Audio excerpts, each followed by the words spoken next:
Testing 1 2 3, testing 1 2 3. This is Radio Free Mormon on the air, broadcasting behind enemy lines. Tonight's episode: Mormon Affinity fraud and Bruce R. McConkie.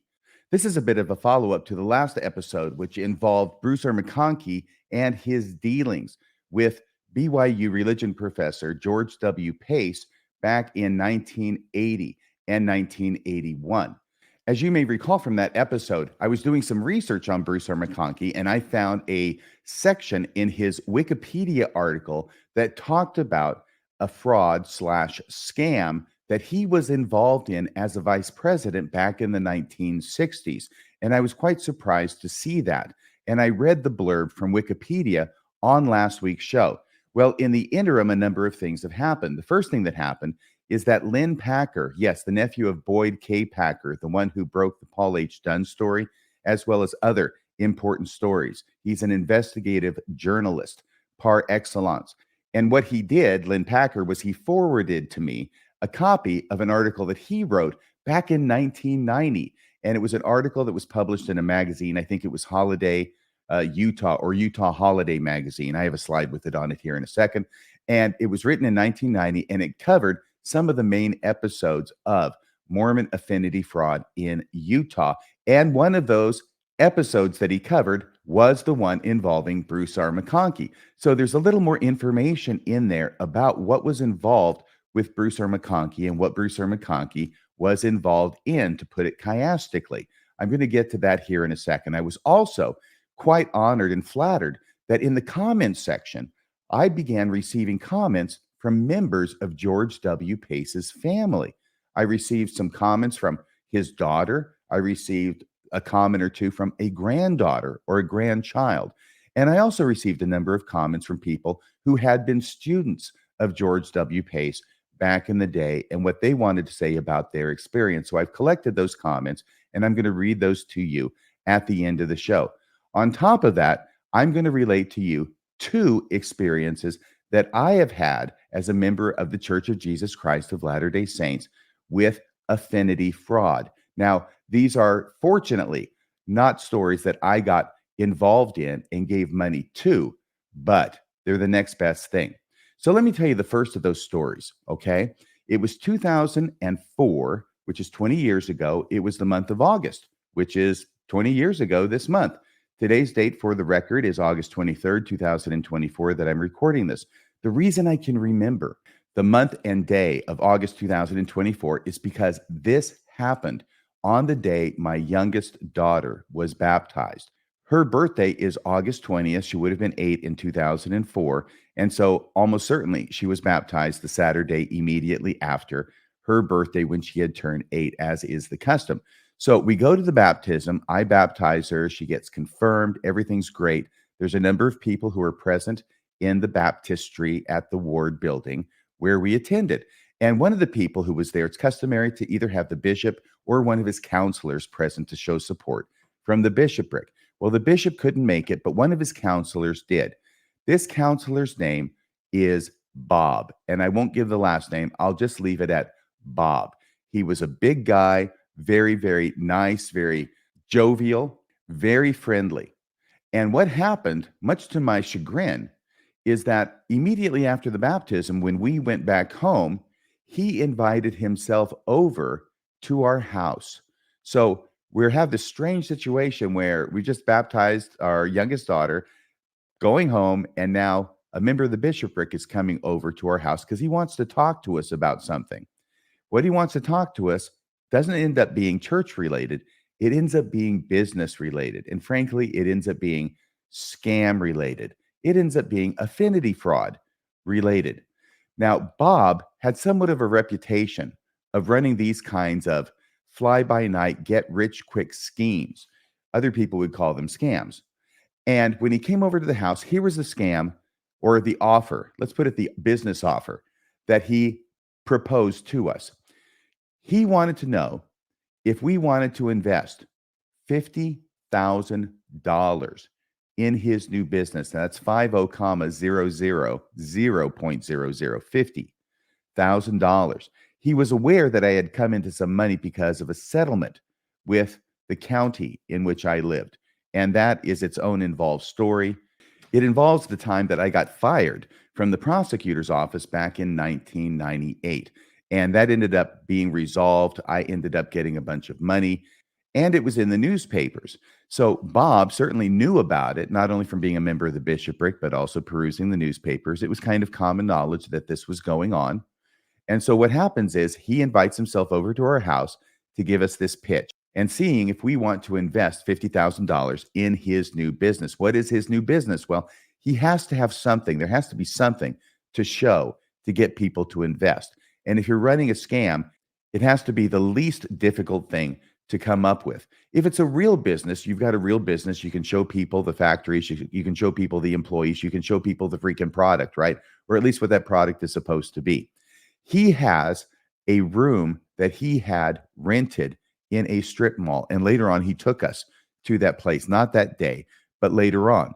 So what he took us to was a rather large room in a strip mall that has folding tables that are unfolded and set up. There are whiteboards with things written on it. There's a few people walking around and doing things. There's not much going on there, except for the fact that there is a space that he can take me to show me that he has a space. The idea is to come up with a book, and this book is going to contain documents related to the founding of the United States of America. It's going to have the Declaration of Independence. It'll have the Constitution. It'll have all these other documents. And then it's going to be a bestseller, right? They're going to get this into the school system. It's going to make money. And all he needs from me is $50,000. Of course, he's going around to other people and asking them to invest as well. So this is the way the scam works, okay? Is that at the end of the day, there is no book, there is no product, there are no sales, and this business is going to cave. It's going to fold, it's going to collapse. And when that happens, Bob has succeeded in getting $50,000 out of me for this project, plus whatever he's gotten from anybody else who's dumb enough to sign on to it. And I am out $50,000, and I've got no recourse to go after him in order to get it back. So that's the nature of these kinds of scams. I want to let you know that so that you can have an understanding, perhaps a little bit better understanding of what we're going to read now in this article by Lynn Packer. I'm not going to read the entire article. What I am going to do is I'm going to read some highlighted sections and those that lead up to and deal with the Bruce R. McConkie scam in which he was involved back in the 1960s. This slide shows the segment that I had read on the last episode, the Memorial Estates Security Corporation. That was the name of this fraud. In August 1960, McConkie, along with several other businessmen, including J. Thomas Fyans, formed the Memorial Estates Security Corporation, the MESC, with a stated purpose of constructing memorial parks for deceased loved ones. So they're going to build cemeteries and graveyards, right? McConkie, Elder Bruce R. McConkie, became its vice president. And you always want to have somebody who's high up in the church that your prospective investors know, can see, can recognize, and trust. That's why it's key to get somebody famous and hopefully a general authority to be in the company. So you can encourage people to invest, and they'll feel better about investing their money because you've got somebody on board that they trust. So he was the vice president. By September 1964, this is just 4 years later, the company was failing. And in November, MESC, the company, filed for bankruptcy. McConkie, along with 14 other MESC officials, were sued by 270 stockholders and bondholders of the company, accusing the company of prominently displaying LDS Church affiliation, i.e. Bruce R. McConkie's picture, among others, to imply endorsement in initial sales pitches. In other words, the LDS Church is implicitly endorsing this company because they've got GAs who are vice presidents and who are prominently displayed in the promotional literature. The suit also accused the company of failing to register as an investment company with the U.S. Securities and Exchange Commission as required by law. In a questionnaire sent to all investors, it was found that 2/3 of all investors were elderly, ages 60 to 75, who had invested 15 times as much as persons 30 years and under, and 4 times as much as those in middle age. When asked why they contributed to the company, close to half mentioned trust in Bruce R. McConkie or other LDS church leaders specifically. Further investigation showed that the company had failed to pay dividends long before its collapse and failed to inform investors of its insolvency. So they have investors who bought stock in this company. They're not telling the investors that they are insolvent, that the company is insolvent. They're getting new investors on board, I imagine, as well, who they are similarly not telling the company is insolvent. The case was settled out of court on April 25th, 1969, 3 days before going before a jury trial. So that's what we have in the blurb about this scam and this fraud in which Elder McConkie was involved in the Wikipedia article. As I said, I read that much last week. However, Lynn Packer saw the episode and sent me, as I said, this magazine article that he wrote. And it was for Utah Holiday. It was October of 1990, and it's titled in the bottom left, you can see it there, The Phantom of Fraud. Why is Utah its favorite haunt? So here's what this looks like, the foldout in the magazine, where you can see the Phantom of Fraud and why is Utah its favorite haunt. You can see it's by Lynn Packer there. It goes on to look like this, and I made a few slides of the relevant portions that I was going to read, but then I decided instead of doing that, I'll just pull up the article itself because I can enlarge that and make it so that you can read it as well as I can read it. But this is what it ends up looking like in the magazine in its original format. And here on the screen, I'll put it up as it shows on my computer screen. So there you can see the cover of the Utah Holiday magazine. And as we scroll down past the cover, we come to the place where the actual article starts.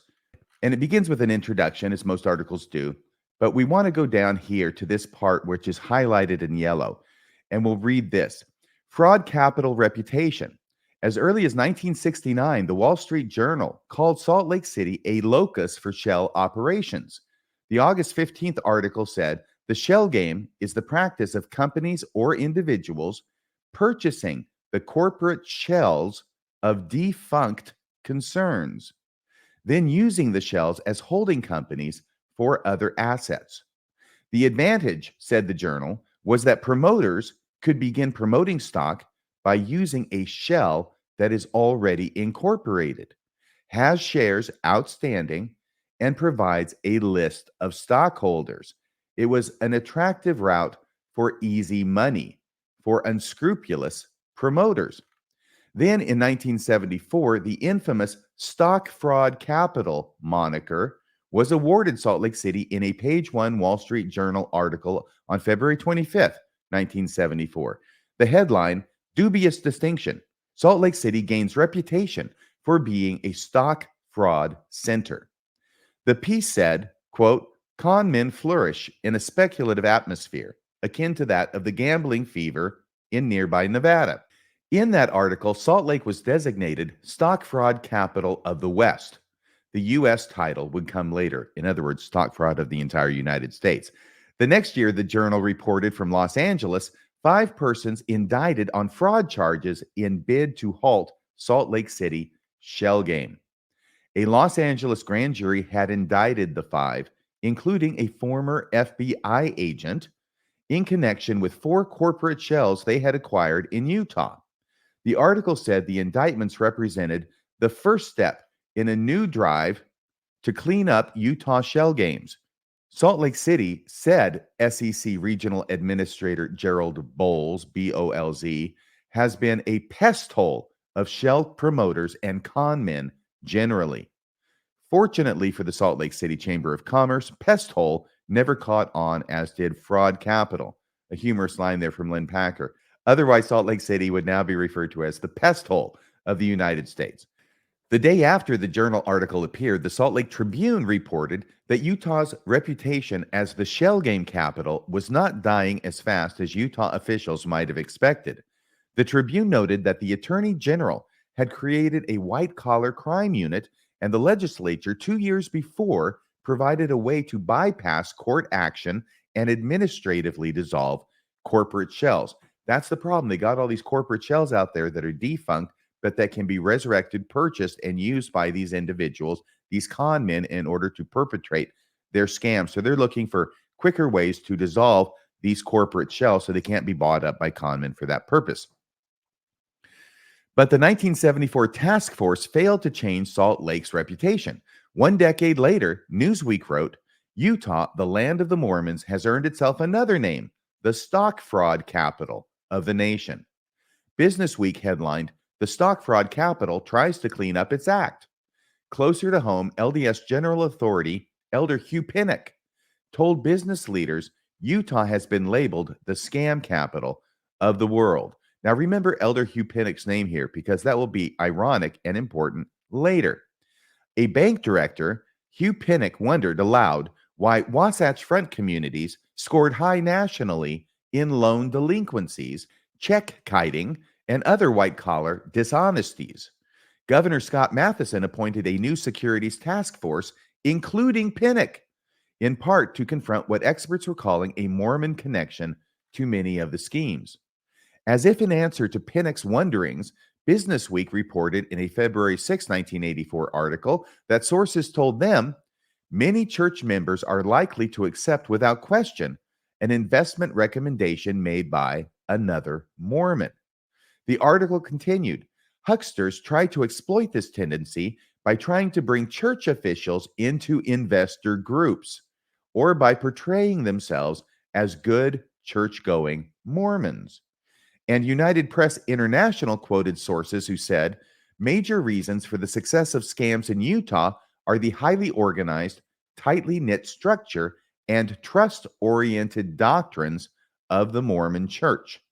The same piece said that the state had gained a national reputation as a test market for scams. If it works here, they take it on the road, U.S. Attorney Brent Ward told UPI. Later in 1984, Utah's Security Fraud Task Force reported that members of the predominant LDS Church are particularly susceptible to various schemes. But not only are some church members vulnerable, the report said, but some also are conniving. Church members often invest based upon the individuals involved and their standing in the LDS Church. Promoters have structured scams to appeal to members of the LDS Church, using such ploys as a trust fund to send children on a mission. The committee asked the legislature to restrict blind pool offerings, which were legal in Utah, and enable the public offering of low-priced securities without going through a registration and disclosure process. They can operate off the grid and under the radar from the government, in other words. Blind pools were often used by swindlers in much the same way they used shells before the pools were legal. The legislature complied, tightening the reins on blind pool offerings. The legislature also passed a communications fraud statute, so certain offenses could be tried in state as well as in federal court. Even as the task force completed its work, the U.S. Attorney's Office convicted Grant Affleck. He talks about Grant Affleck in the introduction, which we did not read. Even as the task force completed its work, the U.S. Attorney's Office convicted Grant Affleck, board chairman of AFCO, in the most publicized securities fraud in Utah history. Affleck swindled hundreds of Utahns out of millions of dollars in an investment scheme involving a subdivision and timeshare resort. LDS General Authority Paul H. Dunn sat on the AFCO board of directors, and his picture was used in a sales approach that appealed to active members of the church. Are you starting to get a feel for how this works? Publicity surrounding Affleck's conviction highlighted the task force's message. Early in 1985, Ward predicted a decline in investment fraud due to publicity surrounding the AFCO prosecution. Forbes did a follow-up article on March 11th saying there was encouraging news in Utah's fight against scams. In the last 2 years, no new major fraud schemes have been uncovered in a state the press once called the sewer of the securities industry. I guess it's a good thing that name never caught on either. The article concluded with a quote from Pinnock, who said Utahns were now wiser to swindlers. They just weren't as unsophisticated as they once were, he told Forbes. Well, this celebration may have been a bit too early on how wise the Utahns were getting to these scams. That serenity on the fraud front was exploded 7 months later by 3 bombs, actually. Mark Hoffman capped a 5-year investment/rare documents forgery scam by murdering 2 people, then injuring himself, all with black powder packed pipe bombs. He'd perpetrated a fraud that fooled the highest officials of the Mormon Church. Most prominently, the man who had just represented the church on the fraud task force, Hugh Pinnock. That's why I wanted you to remember the name. Hugh Pinnock, who had just participated on a fraud task force, himself was fooled by a fraud. With the permission of his ecclesiastical superiors, Hugh Pinnock had helped Hoffman get a $185,000 signature loan at the bank where Hugh Pinnock was a director, a loan to buy documents that did not even exist, although Mark Hoffman said they did, and Hugh Pinnock obviously believed him, i.e., fraud. Pinnock eventually repaid the loan himself, making him one of Hoffman's largest single victims, the guy who had been on the fraud task force. The fact that Pinnock, a man who served on the task force, was duped by another Mormon may indicate the depth to which fraud is entrenched in the Utah Mormon culture. It's large, it's well ingrained, and historically embedded in the state, Attorney General Paul Van Dam told Utah Holiday. But why would this be so, when in many ways Utah appears a wholesome, even an ideal place to live?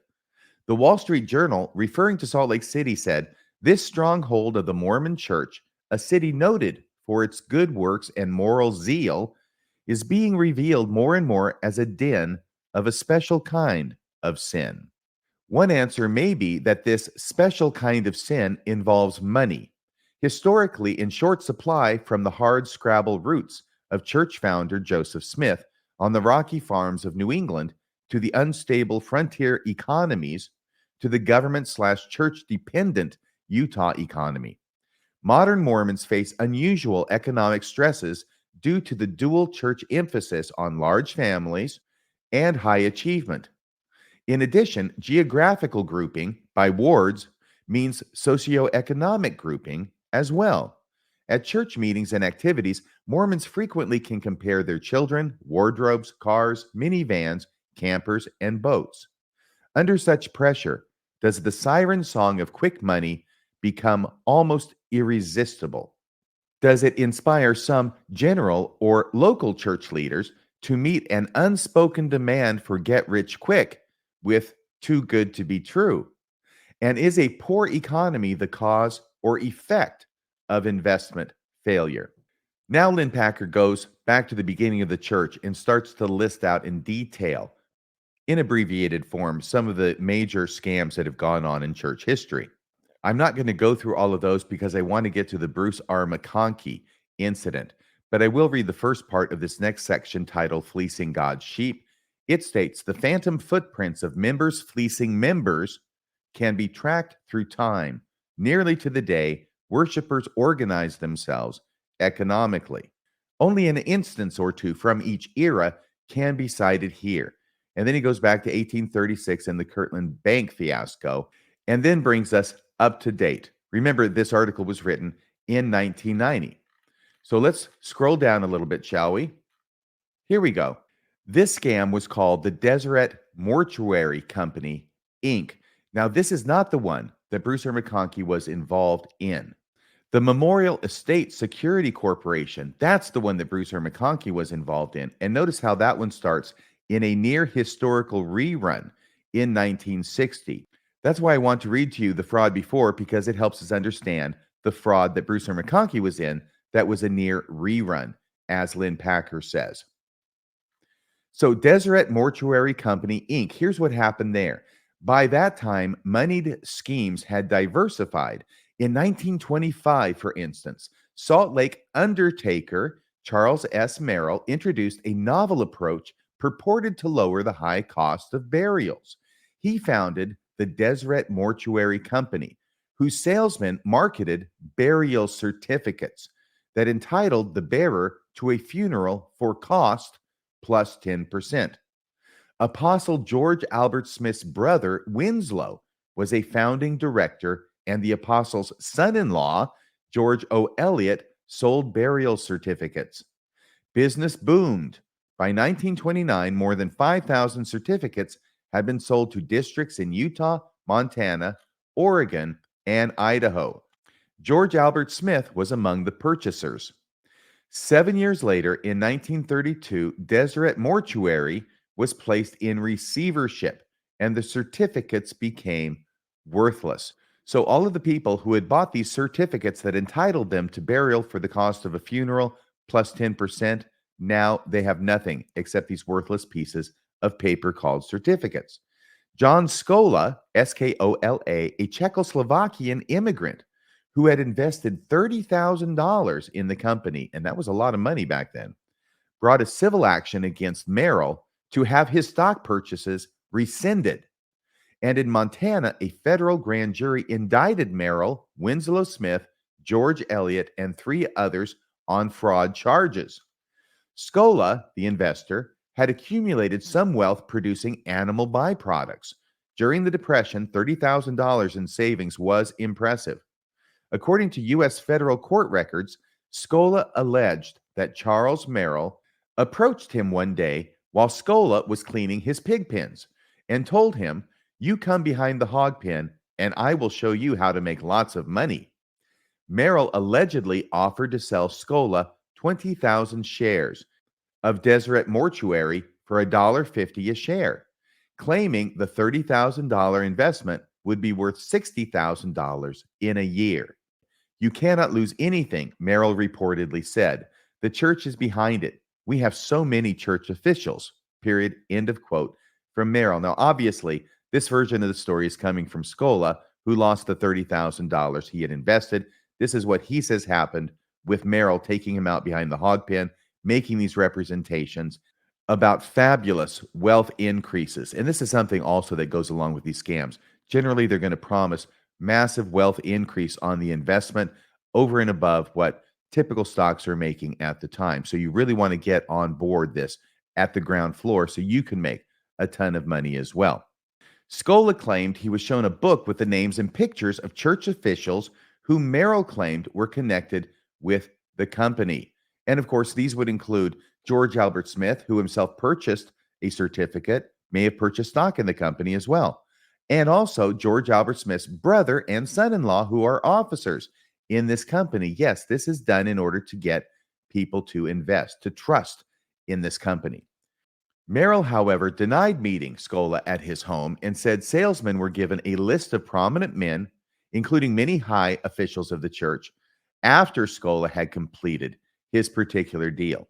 So even though he's admitting that, yeah, this is part of the regular thing that they do with the fraud, is they put together a list of photographs of high-ranking men in the church to show prospective investors, he admits to that much, but he admits to that much in order to say, yeah, but we hadn't done that yet as of the time Skola did his investment, so he must be lying about having me show him a book, right? That's the story coming from Merrill. So let's skip a couple of paragraphs now and go to this part, because another interesting name of note will enter into the discussion. Apostle George Albert Smith was literally flattened by the convictions of his brother and son-in-law. He went to bed for a month, suffering from nervous prostration and influenza. George Albert Smith had worked feverishly behind the scenes, personally paying most of the legal fees of Henry D. Moyle, whom Smith, as church president, or when he became church president, would elevate to apostle. So the attorney for George Albert Smith's brother and son-in-law is Henry D. Moyle, to whom George Albert Smith pays attorney's fees to represent them. And later on, George Albert Smith becomes president, and he appoints Henry D. Moyle, the lawyer, to become one of the apostles. See how that works? Deseret Mortuary's general counsel, Hugh B. Brown. Deseret Mortuary's general counsel, Hugh B. Brown, that's the name I was talking about, also became an apostle some years later.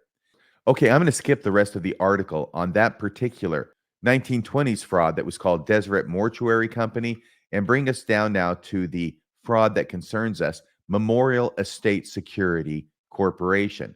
In a near historical rerun of Deseret Mortuary Company, in 1960, Churchmen developed another funeral-related business that again appealed to elderly investors. See, what you got to do is you got to come up with an idea. It doesn't make any difference if there's anything behind it or any product that you're actually going to produce or any service you're actually going to provide. You have to come up with an idea that's going to appeal to people. And you got to get an idea people are going to want to invest in. As it turns out, everybody needs a funeral plot. Everybody needs a place to have their remains placed once they die.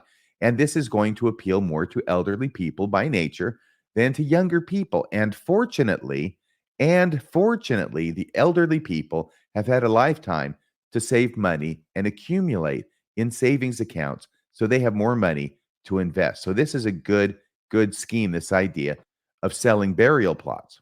Once again, in a near historical rerun in 1960, churchmen developed another funeral-related business that again appealed to elderly investors. The Memorial Estate Security Corporation was founded as a cemetery organization involved in the construction of memorial parks, i.e., graveyards. The burial plots were sold on a prepaid basis. 200,000 shares of stock were also offered. The earnings promised on the stock were, for then, a whopping 7%. So they're promising these huge earnings that people will get for buying their stock. That's also a common theme in these frauds. As vice president and director, Mormon General Authority Bruce R. McConkie joined 4 stake presidents, 3 stake high councilmen, a bishop, and a member of the Church Welfare Committee, all directors. Their pictures and church affiliations appeared in the prospectus given to prospective investors. McConkie would later become an apostle, and his father-in-law, Joseph Fielding Smith, would become the president of the church. Again, investors relied heavily upon church connections, and particularly upon McConkie's reputation. Remember, he had just published Mormon Doctrine 2 years earlier in 1958. By November 1964, the company failed and filed for bankruptcy. An elderly couple filed a civil suit against McConkie and 14 other company officials on behalf of more than 270 stockholders and bondholders, alleging misstatements and withholding of information in the prospectus. 3 days before a jury trial was scheduled to begin, the parties reached an out-of-court settlement. The average investor recovered 40 cents on the dollar. And now I'm going to read a little bit about another scam called the Guaranty Trust Deed scam. And the reason I'm going to read this is because another individual who you may have heard of, he was a famous GA, as was Elder McConkie, was involved. And unfortunately, it's Marion D. Hanks. Contemporary with Memorial Estates, the Guaranty Trust Deed Corporation was a fraudulent investment scheme that was organized, heavily advertised, and became insolvent within a 2-year period. Like MESC, the one with McConkie, several prominent Mormon leaders were on the board of directors, including General Authority Marion D. Hanks. That's really disappointing. And Utah legislator E. Lamar Buckner. Both appeared in newspaper ads claiming, "Now get the same return as professional investors, 7%. Radio spots featured the voice of well-known KSL personality Gordon Owen. More than 3,000 people invested about $3 million before the company sought bankruptcy. The court appointed William Fowler, trustee, to supervise liquidation of the assets and repayment of investors. Fowler took civil court action against Gordon, Owen, and church-owned KSL, Marion Hanks, and others closely associated with the company. At the same time, criminal charges were brought against Guaranty's top principals. In January 1967, a federal jury convicted company president Howard L. Lund of defrauding investors. That same month, Judge Sherman Christensen signed an order approving settlements in the civil actions. KSL and Owen were slapped with a $125,000 judgment. There was a $5,000 judgment against Marion D. Hanks. Other directors agreed to settlements as well. Fowler, who was once again the trustee in the bankruptcy case, said he, quote, would have taken more from Hanks, Marion D. Hanks, if he had more. The reason, I felt he was culpable, which means that the bankruptcy trustee is saying that Marion D. Hanks was responsible. He was liable. He was culpable in this fraud, at least in the opinion of Fowler. Fowler told Utah Holiday, the magazine, he thought Marion D. Hanks and all the directors were negligent and careless in their management of Guaranty, the company. Fowler demanded $5,000 of Marion D. Hanks based on a financial statement Marion D. Hanks filed with the court, reporting his church income at $800 per month. Boy, things have changed a lot since then. Reporting his church income at $800 per month and his net worth at less than $4,000. Marion D. Hanks claimed to have resigned from the board in August 1969 and that he, quote, did not profit either directly or indirectly in the affairs of the corporation. He would have to borrow the $5,000 to pay the court, Marion D. Hanks said. Fowler, the bankruptcy trustee, said that the company, in the nature of a Ponzi scheme, was doomed from the beginning. He said the 7% interest guaranteed was double what banks were paying. Among the causes of failure he listed in court papers were speculative investments, incompetent loan personnel, loans to close friends, and the failure of directors to supervise investments. Media reports of the demise of Guaranty Trust Deed Corporation did not play happily in the church-owned Deseret News. One reporter who covered the story said, "I almost got my ass canned." Marion D. Hanks had protested that the out-of-court settlement should not have been reported in the Deseret News. This is what the reporter said. And Marion D. Hanks wanted people fired over it.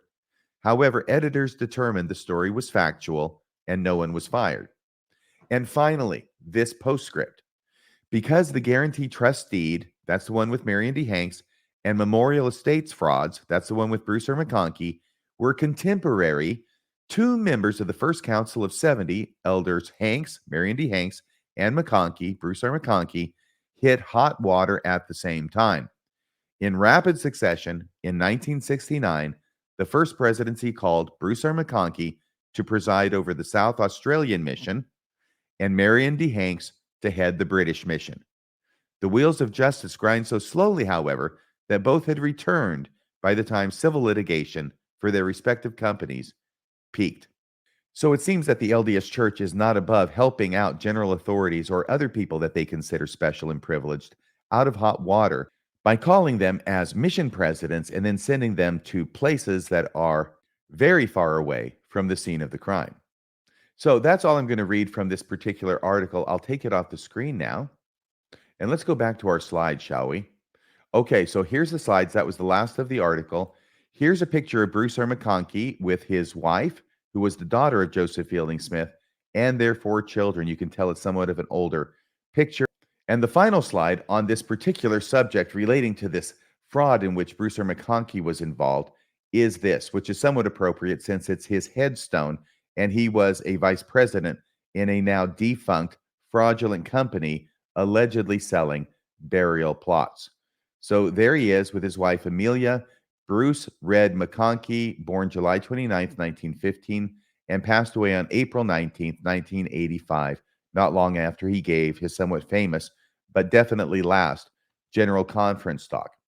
Okay, so now let me tell you the second story about Mormon Affinity fraud that I am aware of, but fortunately was not involved in. This is also about 20 years ago, maybe 15 years ago or so. By way of background, this particular scheme involves some friends of mine, and they were friends from high school. Now, I went to high school in Sumner, Washington. It's a small community. It's the nearest big city is probably Tacoma, that you might have heard of if you're not from around here. It is an agricultural community. We all went to high school. A lot of us were Mormons, or at least some of us were Mormons, and we have maintained some degree of contact over the years. Every now and again, every year or two, everybody will get together and we'll talk about old times, and you know how that goes. At any rate, this was around 2005 or so. So it might have been not long after Bob came over after the baptism to talk to me about investing in his scheme, which once again, I did not. But this time, we're going to meet at a house. Okay, so here's the deal. One of the girls from this group of people that I know had married. That happens, right? Pretty much everybody in that group had married, which brings in people who are outside the group. So unless you marry somebody who's inside the group, which actually did happen with one couple, you're going to be marrying people who are outside the group. This person that she married was outside the group. Of course, he's a good Mormon. So they can be married in the temple and everything, but it's at their house that we are going to be meeting. So this is why I bring all this up. I drove down to this house where I'd never been before. She had recently married this guy, and it's in Tacoma, and it's on top of a hill, and it's a mansion. This is a really, really nice house. Apparently, this guy is pretty well off, pretty affluent. I remember that it was not only on top of a hill, but I got there at night, and it seemed like there was a huge radio tower jutting up right behind the house. It seemed like it was in the backyard, though I'm sure it wasn't, but it was pretty close by. So I get to the house on the top of the hill, this mansion. I'm invited inside. Some people were already there. Some people arrived later. We're saying, "How are you doing?" And at some point, then, pretty early on, this gal who was a member of the group and her husband decide to take everybody there on a tour of their mansion from room to room, looking at all the nice things they have, all the views they have, all the rooms they have, how nicely appointed it is, all the different floors, everything. Now, that was a little bit odd in the first place. It kind of smacked of, look how nice our house is, and don't you wish you could live in a house as nice as this? But, we're friends. We're going through the tour. We're looking at the rooms. It was very nice. I'm not thinking anything about it, really, except I noticed that my friends became more and more silent during this tour and more taciturn. I didn't understand what was going on until later, after we leave and we go somewhere else without this particular couple who lived in the mansion. And I found out that this guy, the one that she had married and now lived in this mansion, had conducted a scam on many of my friends who were there. Here was the scam. This guy had an idea, an attractive idea, a scientific idea. And what he was looking at was developing a doorknob that could sense your fingerprints when you placed it on the doorknob to turn the knob and go into the house. And it would register the fingerprints, it would read the fingerprints, and only people with the right fingerprints could turn the knob and have it unlock. So instead of just using a key, which can be lost or can be found by somebody else and used by somebody else, we're talking about fingerprints. So this is a security kind of invention that he's working on. And it's going to make a whole lot of money for all the people who were smart enough and fortunate enough to invest in this particular invention. Now, several of my friends had invested substantial amounts of money in this project. I didn't know about it. We don't hang out that much. I see them every now and again, as I say. But they had invested in this project. And up to that point in time of the tour, the night of the tour of the mansion, they had received nothing back. They had received nothing back on their project. He had not done anything that they could tell of any substance toward developing this doorknob. And in fact, to my understanding, though I'm not positive, this doorknob never got developed. It never got a patent. The project was a bust. But this guy and the gal from the group who was married to him had received all of this money. We're talking about tens of thousands of dollars. I don't know if it was hundreds of thousands of dollars. It certainly might have been when it was all added up. They'd taken all this money. They bought a beautiful mansion on the top of a hill in Tacoma. And then without proceeding further on this doorknob, proceeding further than words, right? And ideas and smoke and mirrors, they invite all of these people who had invested over and give them a tour of the wonderful house that they had bought with the investors' money. That was a bad look. That is a classic instance on how these schemes work. But I will say that this was particularly bad form on the part of the investor, not only to take their money and not give them anything in return, but to also give them a guided tour of the house he'd bought with their money that he had built them out of. So that's the second story that I have involving Mormon affinity fraud. It's a very real thing. In fact, there was another individual who lived for a long time and his family in our stake. I don't know if he still lives here, but he basically made his entire living out of scamming other Mormons. Sometimes he would scam Mormons, sometimes he would scam non-Mormons. It didn't make any difference what your religious affiliation was as long as he could scam you. There was one story which actually had police reports in back of it of his going to a non-Mormon elderly lady who was in a nursing home. All the rest of her family had passed away, or at least they weren't visiting her as much as this guy was. Her husband had passed away.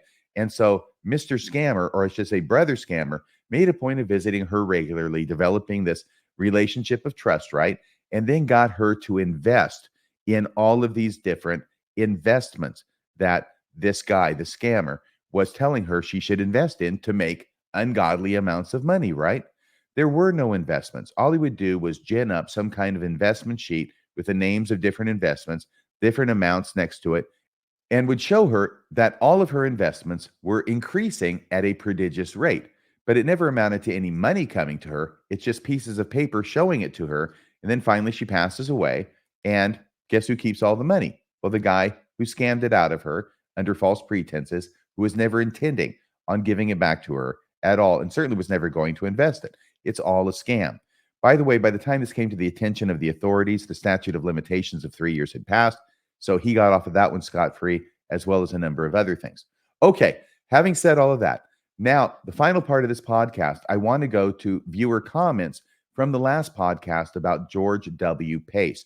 And as I said, I was quite flattered and honored that members of George Pace's family heard about this program and came on board to make some comments regarding it. So let me put those up here on the screen and we'll read through those together.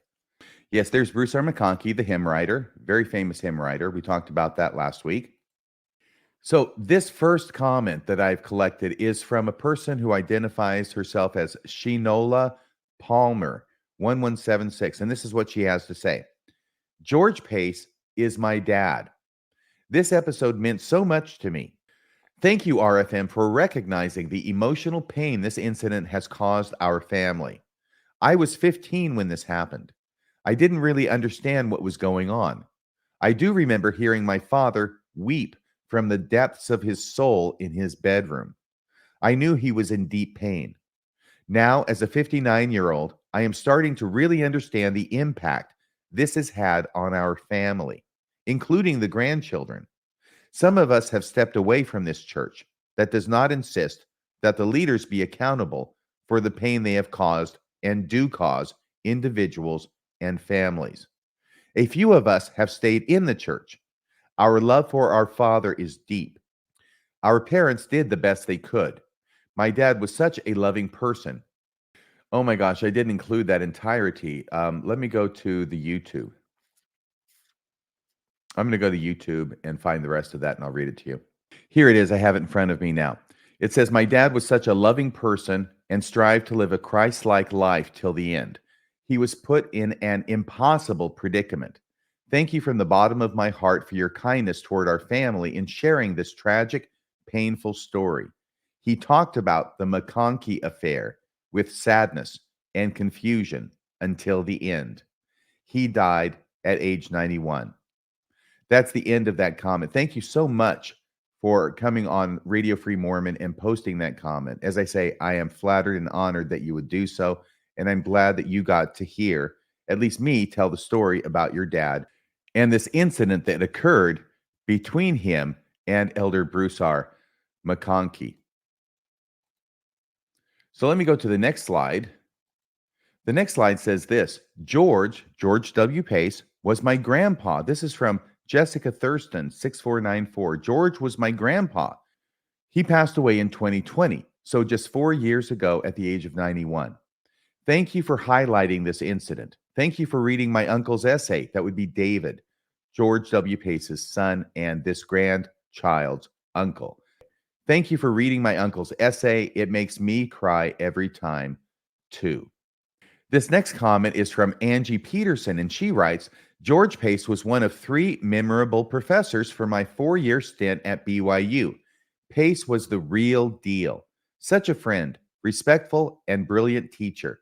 He made the scriptures so interesting. His class, auditorium style, standing room only, was huge. I never actually spoke with him personally. Just another face in a sea of hundreds. But I took voracious notes and enjoyed myself immensely. I'll never forget how the following year, I didn't have a class with him that year. He was quickly walking by as I was walking into a different class. He slows down, smiles, and addresses me by name. I had no idea he knew my name. It wasn't like I was wearing a name tag. I couldn't believe it. How did he know me? I can't adequately express what that meant to me, but it must have been a lot because I still remember nearly 40 years later. George Pace helped an insecure 20-year-old feel seen at a school where it's easy to get lost in the shuffle. If ever there was an example of Christianity, it was Professor George Pace. Thanks for the memories, RFM. You are incredible. Well, thank you very much, Angie Peterson, for that comment. Rick Oleum writes this. I was a student in George Pace's religion class at BYU the semester that Bruce R. McConkie gave that devotional, 1981, in the spring. I had decided to take the class because I wanted to see what all the buzz was about. Like you say, the classes were packed. They were held in a large auditorium-style lecture hall. Think of a giant room where they could normally teach the mandatory freshman classes. If you showed up late, you wouldn't get a seat. I remember having to sit on the steps because no seats would be available. I wasn't crazy about his message, but what I found fascinating was his charisma. He was very compelling to listen to, even if you didn't necessarily agree with him. He clearly knew how to entertain and inspire, and he very clearly had a very passionate spiritual life. I attended the devotional that Bruce R. McConkie gave that spring. I remember thinking, he's talking about Brother Pace. The language of the rebuke seemed unnecessarily cruel.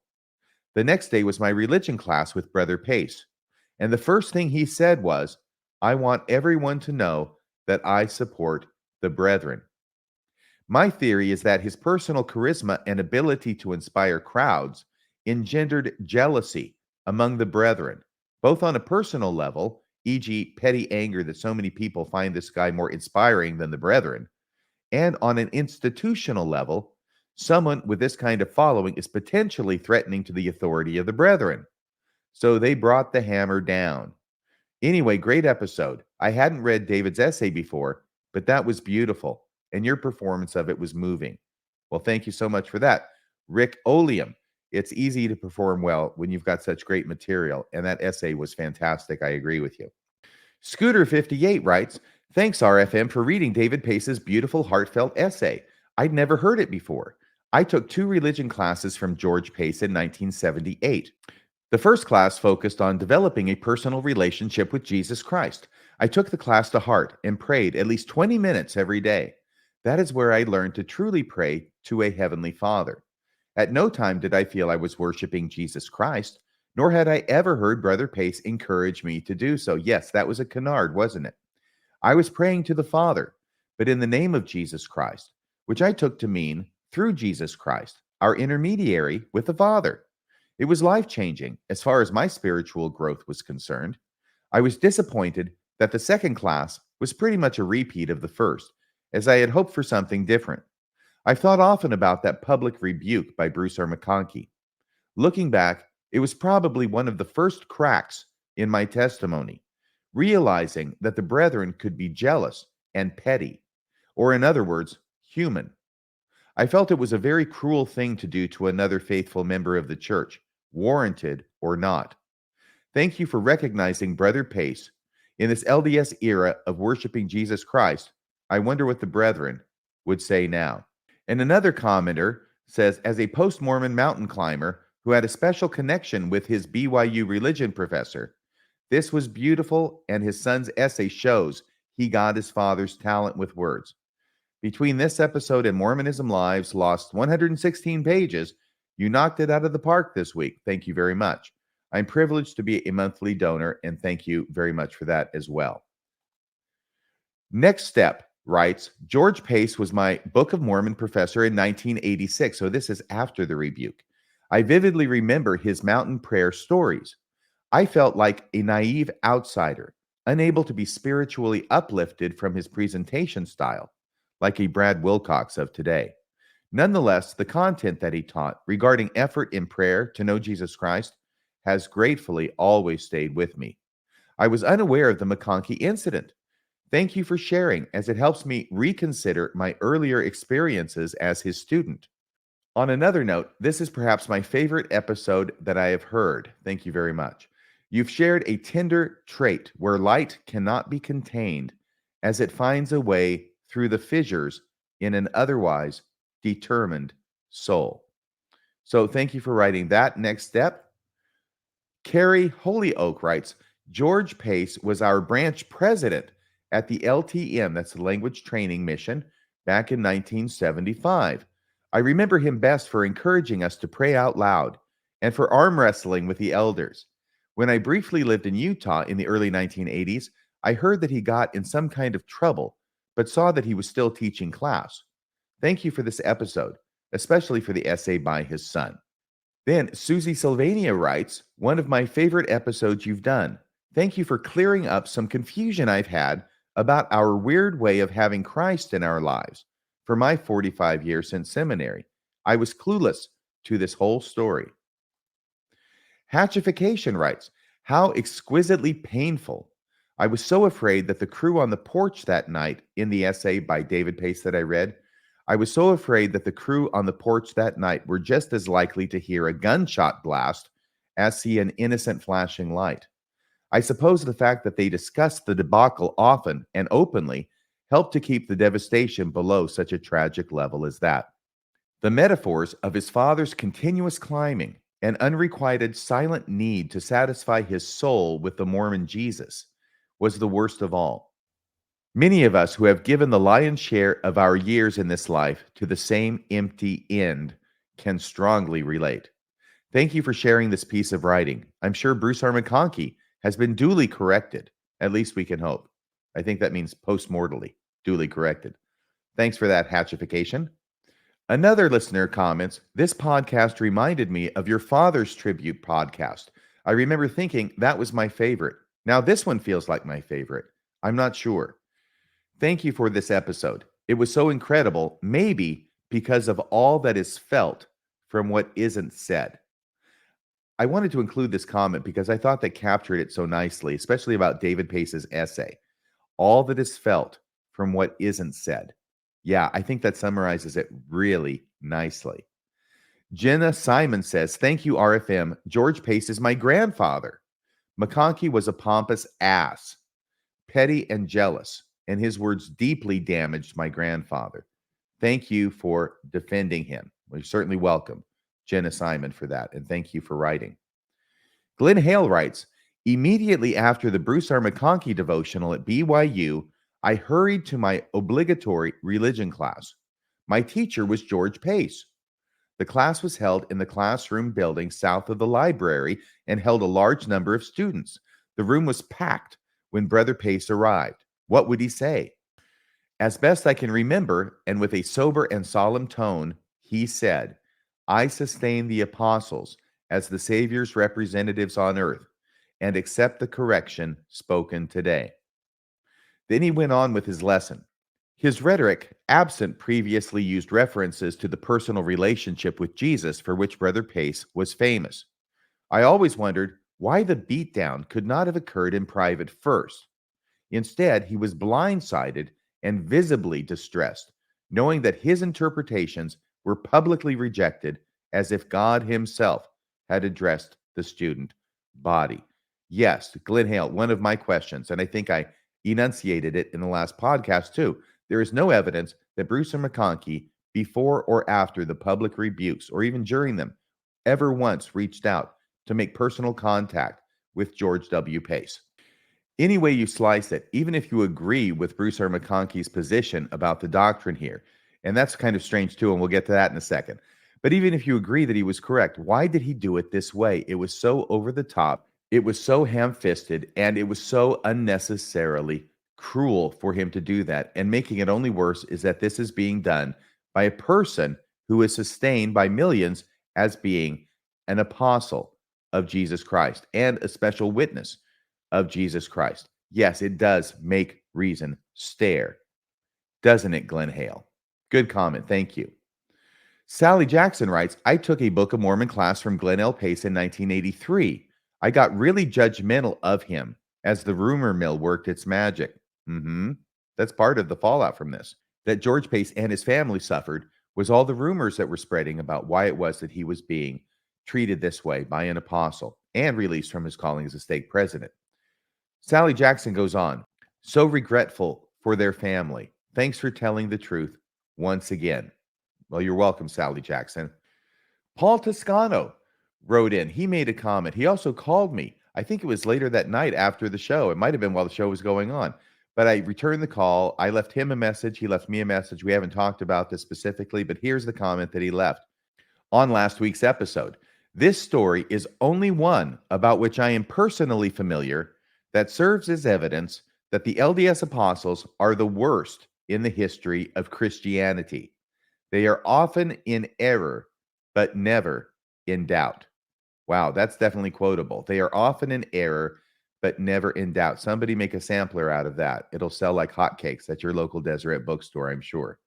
Thank you for that comment, Paul Toscano, and thanks for listening.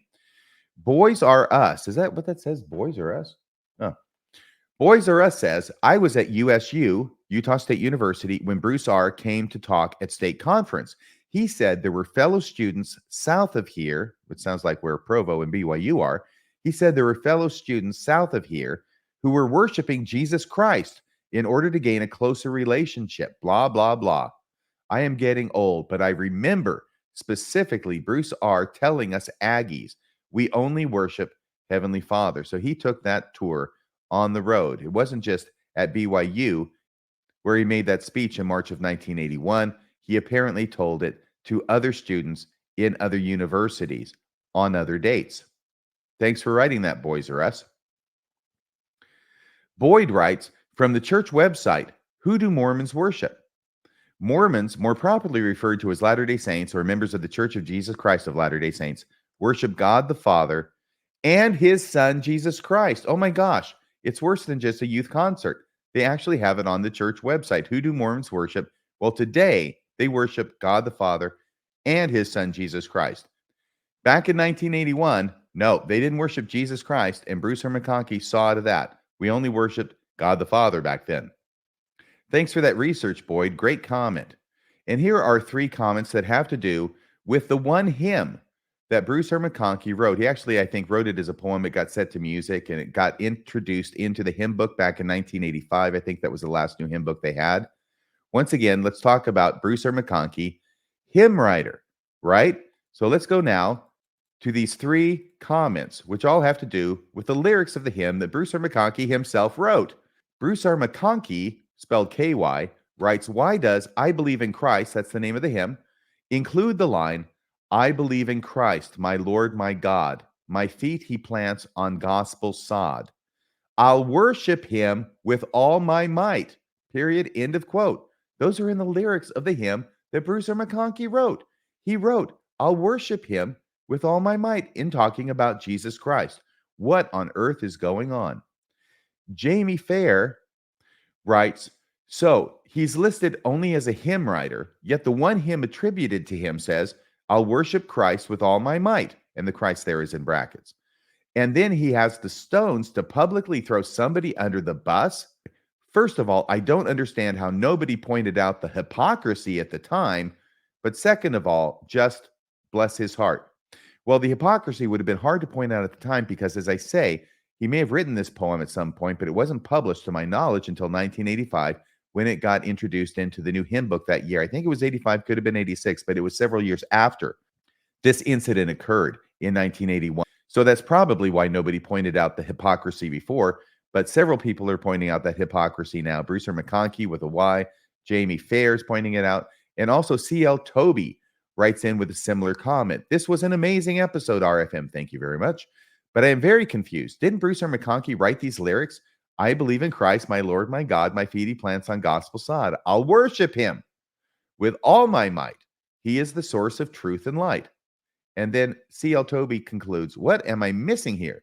That is some stunning hypocrisy from Bruce R. Well, you're absolutely right. That is some stunning hypocrisy, which tells me that this rebuke, this public rebuke that Bruce R. McConkie laid down on George W. Pace had less to do with doctrinal differences. I mean, Bruce R. McConkie believes the same thing, that we worship Jesus Christ. He wrote it right there in the hymn. It's less to do with doctrinal differences than it has to do with jealousy, okay? And that's been brought up as a potential factor before. I think that the fact that Bruce R. McConkie basically agreed with him, as is evidenced by his own hymn, his one hymn, and the lyrics therein, that we do worship Jesus, shows it really wasn't about worshiping Jesus at all. It was about a personal vendetta he had against George W. Pace because he was getting too big. He was getting too popular. He was getting too big for his own britches from Elder McConkie's perspective. He had written a book on the subject, and he has to be put in his place. Even if Bruce R. McConkie has to manufacture a doctrinal disagreement to chastise him publicly about. So all around, this is a horrible incident. George W. Pace comes out smelling like a rose, in my opinion. Bruce R. McConkie comes out smelling like, well, something different. Well, we've come to the end of another podcast. Please remember to hit like. Please remember to hit subscribe. Leave a comment below. And thank you so much to my listeners who've gone the extra mile and gone to radiofreemormon.org, click the donate button, and made a donation. Your contributions and donations do keep Radio Free Mormon broadcasting behind enemy lines. So that's about all for tonight, folks. Until next time, this is Radio Free Mormon, signing off the air.